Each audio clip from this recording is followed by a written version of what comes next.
Good afternoon, all of you. In our last lecture, we discussed about the electrostatic potential energy. Revise करते हैं, आगे बढ़ते हैं. बताइए इलेक्ट्रोस्टैटिक पोटेंशियल एनर्जी से आप क्या समझते हैं?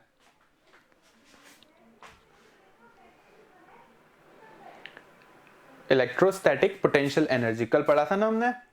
बताइए क्या होता है? Yes sir. हाँ, इलेक्ट्रोस्टैटिक पोटेंशियल एनर्जी क्या होता है? सर जब कोई भी चार्ज रेस्ट पे हो और उस एक्सटर्नल फोर्स अप्लाई करे तो जो एक्सटर्नल फोर्स है ना वो हाँ, वो कन्वर्ट हो जाता है वो पोटेंशियल एनर्जी में पोटेंशियल एनर्जी में. ठीक स्टोर है, हो जाता है. स्टोर हो जाता है. हाँ. फिर क्या होता है? और फिर अपन है ना जब है ना एक्सटर्नल अपन वो रिड्यूस करते हैं तो वो अपनी हाँ, ओरिजिनल पोजीशन ले लेता है. में वापस रिपेल हो जाता है ना when we remove the yes sir. External. बिल्कुल सही, वेरी गुड. चलिए समझिए, एक बार फिर से देख लीजिए. देखिए क्या होता है. सबसे पहली चीज ये है कि electrostatic potential energy, electrostatic potential energy. Electrostatic means to say charge must be in rest position. Second one thing, potential means to say it is defined for conservative force. Conservative force मतलब क्या हुआ कि यहां पे जो आपका force लग रहा होगा जिसके अपोजिशन में हम काम करेंगे वो मस्ट बी कंजर्वेटिव होना चाहिए. और कंजर्वेटिव फोर्स की क्या कैरेक्टरिस्टिक होती है? That it does not depend, the work done under the conservative force does not depend on the part travel by the object. It just only depend on the final and the initial position of the object. तो यहां पे इसका मतलब ये हुआ कि अगर हमें पोटेंशियल एनर्जी निकालनी है, कैलकुलेट करनी है, तो applied force must be conservative. तो यहां पे जो फोर्स लग रहा है electric force, electrostatic force, that is a type of conservative force. That is why we can find out the potential energy related to the electrostatic force.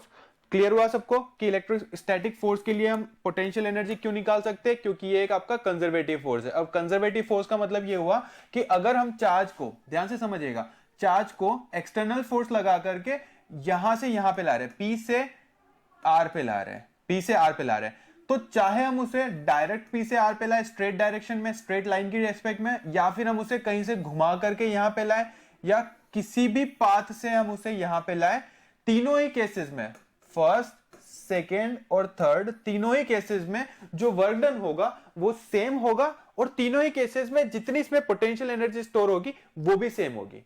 चाहे आप direct उसे स्ट्रेट लाइन में पी से are पे लाए, या उसे घुमा फिरा करके सेकंड पाथ से लाए, या आप उसे थर्ड पाथ से लाए, तीनों ही केसेस में ये केवल और केवल डिपेंड करेगा कि फाइनल पोजीशन क्या है और इनिशियल पोजीशन क्या है. कंजर्वेटिव फोर्स, इलेक्ट्रिक फोर्स, ठीक है, इलेक्ट्रोस्टैटिक फोर्स.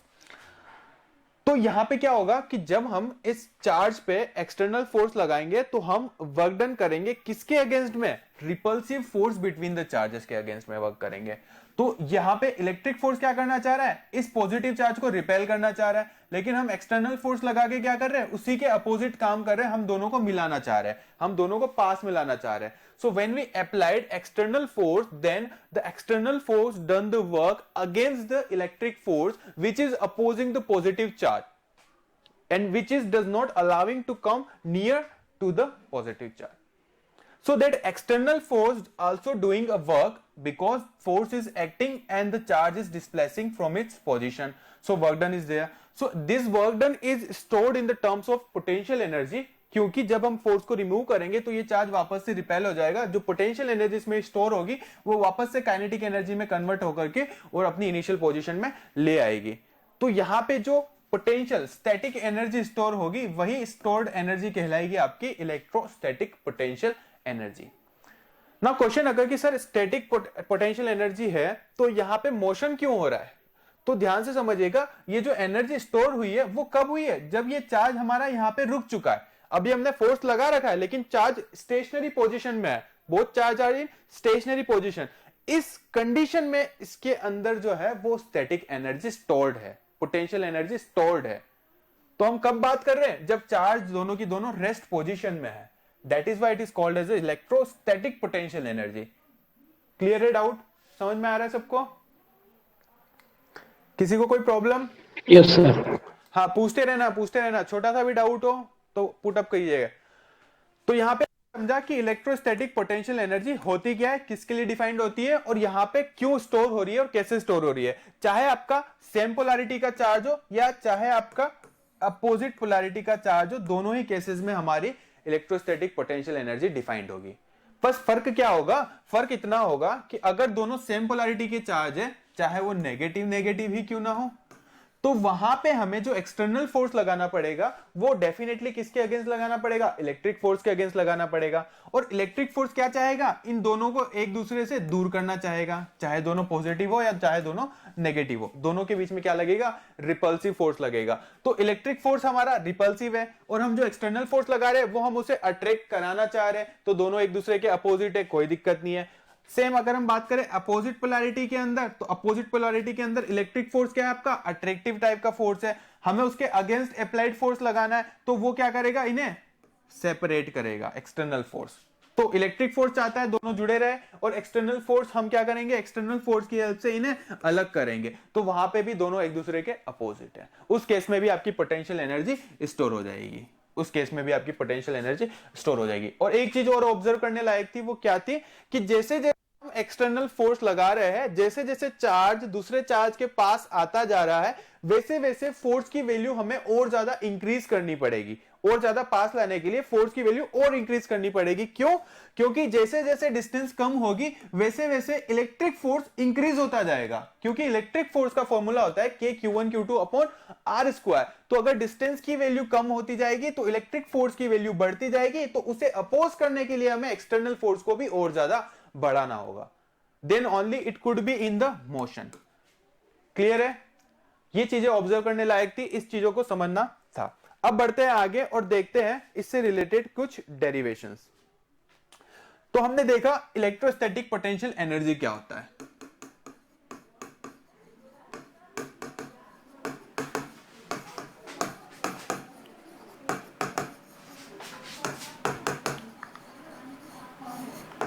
एनर्जी क्या होता है।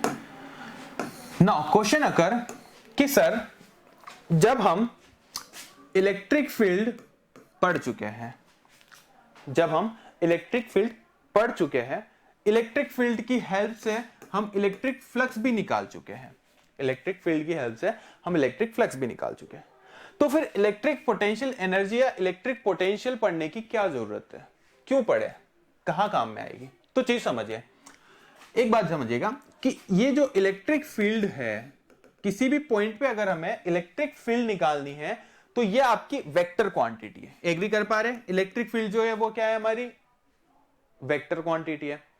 अब अगर ये वेक्टर क्वांटिटी है तो यहां पे मैग्नीट्यूड के साथ में डायरेक्शन भी होगी, और जब मैग्नीट्यूड के साथ में डायरेक्शन भी होगी तो कॉम्प्लेक्सिटी एसोसिएट होगी। एक तो होता है केवल मैग्नीट्यूड मैग्नीट्यूड निकालना, स्केलर क्वांटिटी, और यहां पे इलेक्ट्रिक फील्ड जो है वो है हमारी कौन सी, वेक्टर क्वांटिटी। तो वेक्टर क्वांटिटी के अंदर हमें डायरेक्शन का भी कंसीडरेशन रखना पड़ेगा, तो कॉम्प्लेक्सिटी जो है वो थोड़ी सी बढ़ चुकी है, क्योंकि हमें मैग्नीट्यूड के साथ में डायरेक्शन को भी कंसीडरेशन में रखना है। But on the other end if we want to simplify the terms, तो हम यहां पे एक और टर्म इंट्रोड्यूस करेंगे, that is electric potential, V। अब जो इलेक्ट्रिक पोटेंशियल है ये है हमारा सिंप्लिसिटी को फॉलो करता है, सादा जीवन उच्च विचार। इसके अंदर जो है केवल और केवल मैग्नीट्यूड होता है, डायरेक्शन नहीं होती, मतलब कि ये हमारी स्केलर क्वांटिटी है। अब अगर ये स्केलर क्वांटिटी है तो हमें केवल और केवल किस पे फोकस करना है, मैग्नीट्यूड पे फोकस करना है, डायरेक्शन में हमें कोई झंझट में पड़ना ही नहीं है। तो जब हमें केवल मैग्नीट्यूड पे फोकस करना है, मतलब इसमें सिंप्लिसिटी है, सिंप्लिसिटी मतलब कि कॉम्प्लेक्सिटी कम है। तो इससे भी क्या मतलब हुआ, इससे मतलब ये हुआ कि जब हमें इलेक्ट्रिक फील्ड से इलेक्ट्रिक फ्लक्स निकालना है तो डायरेक्शन को कंसीडर करना पड़ेगा, कॉम्प्लेक्सिटी बढ़ती है। लेकिन हम चाहे तो V की हेल्प से, इलेक्ट्रिक पोटेंशियल की हेल्प से भी डायरेक्ट इलेक्ट्रिक फ्लक्स निकाल सकते हैं bye the help of relation. तो उससे फायदा ये होगा कि ये आपकी स्केलर क्वांटिटी है, ये भी आपकी स्केलर क्वांटिटी है, तो यहां पे हमें डायरेक्शन का कोई लोचा नहीं समझना है। और दूसरी एक और अच्छी चीज क्या है कि यहां पे E और V के बीच में भी एक रिलेशन होता है। तो जहां पे भी आपकी इलेक्ट्रिक फील्ड है वहां से आप इलेक्ट्रिक पोटेंशियल निकाल लीजिए, और इलेक्ट्रिक पोटेंशियल से आप इलेक्ट्रिक फ्लक्स निकाल लीजिए। अब इलेक्ट्रिक पोटेंशियल का फायदा क्या हुआ कि आपकी स्केलर क्वांटिटी है तो इसमें कॉम्प्लेक्सिटी कम है। चीज समझ रहे हैं आप कि क्यों हमें इलेक्ट्रिक पोटेंशियल पढ़ना है, क्या जरूरत पड़ गई, तो इलेक्ट्रिक पोटेंशियल जो है वो हमारी स्केलर क्वांटिटी होती है. It does not carry complexity of the vector magnitude as well as the direction, so that by the help of electric potential we can easily find out the electric flux. Clear हुआ doubt? क्यों पढ़ना चाह रहे हैं, क्या मतलब है, हमारे लिए कैसे फायदेमंद है? तो इस तरह से ये हमारे लिए फायदेमंद है. तो आगे हम पढ़ेंगे इलेक्ट्रिक पोटेंशियल.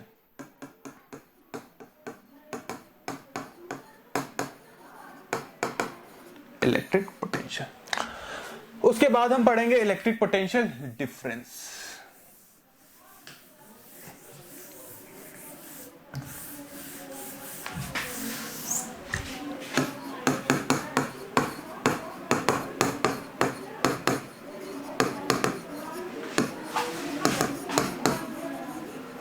ये सारी चीजें आपने क्लास 10th में भी पढ़ी होगी आई थिंक. किसी इलेक्ट्रिक फील्ड में एक चार्ज को एक जगह से दूसरी जगह ले जाने में किया गया work done is called as electric potential. पढ़ा है? पढ़ा था? चलो कोई बात नहीं, स्किप हो गया होगा, भूल गए होंगे तो पढ़ लेंगे अपन. चलिए देखते हैं.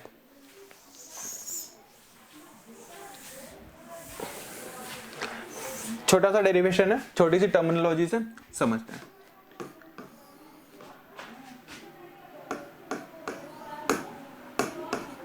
इस चार्ज पे हम एक्सटर्नल फोर्स अप्लाई करके इस चार्ज को P पॉइंट से R पॉइंट पे ला रहे हैं. ठीक है, और यहां पे जो हो रहा है वो क्या हो रहा है, वर्क डन हो रहा है. Work done from P to R हो रहा है. क्लियर है सबको? अब ये जो वर्क डन हो रहा है, ये जो वर्क डन हो रहा है, ये वर्क डन दो तरीके से हो रहा है. एक तो हो रहा है by the help of external force और दूसरा हो रहा है against the electric force. Agree कर पा रहे हैं? यहाँ पे जो वर्क डन हो रहा है उसे हम दो तरीके से डिफाइन कर सकते हैं. कैसे डिफाइन कर सकते हैं? पहला तो हम ये कह सकते हैं कि ये जो वर्क डन हो रहा है वो किसके कारण हो रहा है, अप्लाइड फोर्स के कारण हो रहा है. अप्लाइड फोर्स किस डायरेक्शन में लग रहा है, इस डायरेक्शन में लग रहा है. डिस्प्लेसमेंट किस डायरेक्शन में हो रहा है, इसी डायरेक्शन में हो रहा है. तो यहां पे हम कह सकते हैं WPR is equal to integration of F dot dr. और यहां पे फोर्स कौन सा है हमारा, एक्सटर्नल फोर्स. कि भाई हमने क्या किया, चार्ज को यहां पे हल्का सा फोर्स लगाया, चार्ज यहां पे आया, फिर थोड़ा सा फोर्स लगाया, चार्ज यहां पे आया, फिर फोर्स लगाया, चार्ज यहां पे आया. तो हम क्या कर रहे हैं, यहां पे थोड़ा थोड़ा फोर्स लगा रहे हैं और चार्ज को धीरे धीरे धीरे धीरे आगे ला रहे हैं. तो टोटल वर्क डन किसके इक्वल होगा, integration of small force applied small distance cover, small force applied small displacement covered. तो यहां पे total work done total integration of force applied into displacement के इक्वल होगा. अब ये पॉजिटिव होगा. क्यों पॉजिटिव होगा, क्योंकि जिस डायरेक्शन में हम फोर्स लगा रहे हैं उसी डायरेक्शन में हमारा डिस्प्लेसमेंट हो रहा है. एग्री कर पा रहे हैं आप? जब भी हम किसी ऑब्जेक्ट पे फोर्स अप्लाई करते हैं और उसी डायरेक्शन में अगर हमारा वर्क डन होता है तो वर्क डन जो होता है, या उसी डायरेक्शन में अगर हमारा डिस्प्लेसमेंट होता है तो वर्क डन जो होता है वो पॉजिटिव आता है ना, पॉजिटिव आता है. क्यों पॉजिटिव आता है, F dot ds F D S cos theta या F S cos theta. Angle कितना हो जाएगा हमारा, एंगल कितना हो जाएगा, 0 डिग्री. कॉस 0 कितना होता है, कॉस 0 कितना होता है सर 1 होता है. इसीलिए हमारा जो वर्क डन आएगा वो होगा पॉजिटिव, पॉजिटिव होगा. चलिए सेकेंड, हम इसे इलेक्ट्रिक फोर्स के रेस्पेक्ट में किस तरह से डिफाइन कर सकते हैं, एग्री कीजिएगा. या फिर ये इक्वल टू होगा minus integration of F of electric dot dr. कैसे, कैसे समझिएगा. इलेक्ट्रिक फोर्स क्या करना चाह रहा है, इन दोनों को रिपेल करना चाह रहा है. मतलब इलेक्ट्रिक फोर्स किस डायरेक्शन में लग रहा है, इस डायरेक्शन में लग रहा है. लेकिन चार्ज कहां पे मूव कर रहा है हमारा, इस डायरेक्शन में मूव कर रहा है. इलेक्ट्रिक फोर्स इधर लग रहा है, चार्ज इसके अपोजिट डायरेक्शन में मूव कर रहा है. क्या अपोजिट वर्क डन हो रहा है, नेगेटिव वर्क डन हो रहा है कि नहीं हो रहा है? एग्री कर पा रहे हो? इलेक्ट्रिक फोर्स के रेस्पेक्ट में हम बात कर रहे हैं. Electric force wants to repel the positive charge, but instead of the repulsion what is happening here, the charge is coming towards the positive charge. तो मतलब इलेक्ट्रिक फोर्स इस तरफ लग रहा है लेकिन चार्ज जो वो इस तरफ मूव कर रहा है. दोनों एक दूसरे के अपोजिट है, और जब एक दूसरे के अपोजिट होते हैं तो हमेशा साइन क्या होता है हमारा, नेगेटिव होता है। नेगेटिव वर्क डन हो रहा है, प्रैक्टिकली सोचिए, नेगेटिव वर्क डन हो रहा है। नहीं सर आप तो हमें मैथमेटिकली समझाइए, प्रैक्टिकली तो मतलब नहीं है, आप तो कुछ भी बोल दोगे हम मान लेंगे, ऐसे थोड़ी ना है।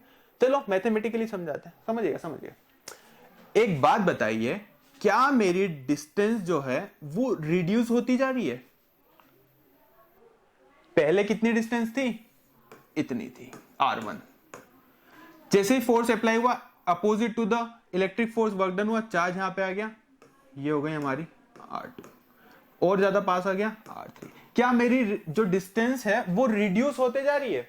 डिस्टेंस जो है वो रिड्यूस होते जा रही है। तो क्या यहां पे माइनस साइन रिडक्शन को भी रिप्रेजेंट करता है? करता है कि नहीं करता है? दैट इज वाई हम लिख सकते हैं दैट वर्क डन जो होगा हमारा चार्ज को P से R पे लाने में, वो इक्वल टू होगा positive work done because of the external force and negative because of the electric force. Agree कर पा रहे हैं यहां तक आप सब? ये लाइन का मतलब समझ में आया? बुक के अंदर डायरेक्ट लाइन दे रखी होती है और उसका एक्सप्लेनेशन जो होता है उस तरफ उस जगह रिक्वायरमेंट होती है एक टीचर की। बुक में डायरेक्ट आपको एक लाइन में दे रखा है, लेकिन इसका मतलब क्या होता है ये समझना बहुत ज्यादा जरूरी है कि क्यों हमने work done because of the external force positive लिया है and work done because of electric force negative लिया। एग्री कर पा रहे सब? बड़े आगे बड़े? Yes sir. चलिए, इसी को अगर हम रिप्रेजेंट करें in the terms of energy, in the terms of energy, तो क्या वर्क डन ही एनर्जी की टर्म्स में रिप्रेजेंट हो सकता है? क्यों? क्योंकि वर्क डन की यूनिट भी क्या होती है हमारी? जूल होती है, और एनर्जी की यूनिट भी क्या होती है? जूल होती है। और दूसरी चीज, यहां पे जो वर्क डन हो रहा है, क्या यही वर्क डन पोटेंशियल एनर्जी की टर्म्स में स्टोर हो रहा है? हो रहा है कि नहीं हो रहा है? एग्री कर पा रहे हैं आप? यही जो वर्क डन है, ये वर्क डन ही किसकी टर्म्स में स्टोर हो रहा है? पोटेंशियल एनर्जी की टर्म्स में हो रहा है। तो पोटेंशियल एनर्जी को हम रिप्रेजेंट करते हैं U से, तो हमारी पोटेंशियल एनर्जी U PR, क्या ये इक्वल टू होगी, क्या ये इक्वल टू होगी potential energy at point R minus potential energy at point P? Final minus initial, final point पे पोटेंशियल एनर्जी कितनी है माइनस इनिशियल पॉइंट पे पोटेंशियल एनर्जी कितनी थी। तो क्या हम यहां पे वर्क डन के कारण जो एनर्जी स्टोर हुई है उस एनर्जी को लिख सकते हैं U of R minus U of P? Agree कर पा रहे हैं? एग्री कर पा रहे हैं? Yes sir. Potential energy. चलिए, now the next thing is electric potential.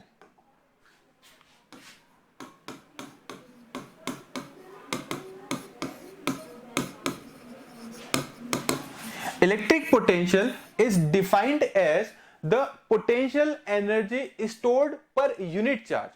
The energy stored per unit charge. The potential energy stored per unit charge is called as electric potential. मतलब क्या हुआ? मतलब क्या हुआ?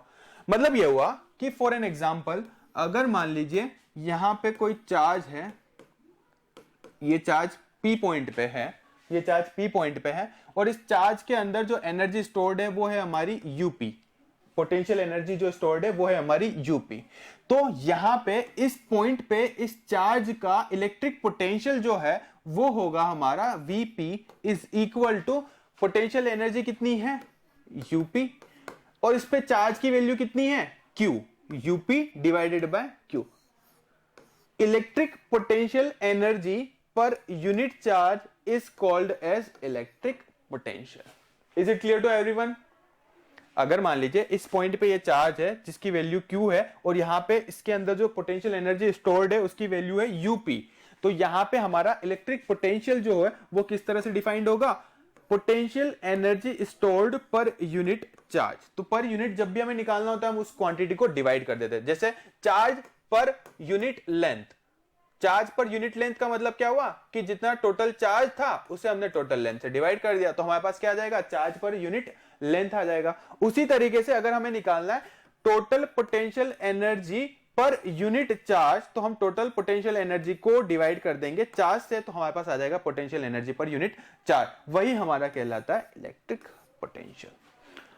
कई तरीके से हम इसे डिफाइन कर सकते हैं। पहला मेथड था कि इलेक्ट्रोपोटेंशियल एनर्जी या electrostatic potential energy per unit charge is called as electric potential, या फिर work done in moving a charge in electric field from point A to point B या point one to point another point, that work done is also called as electric potential energy.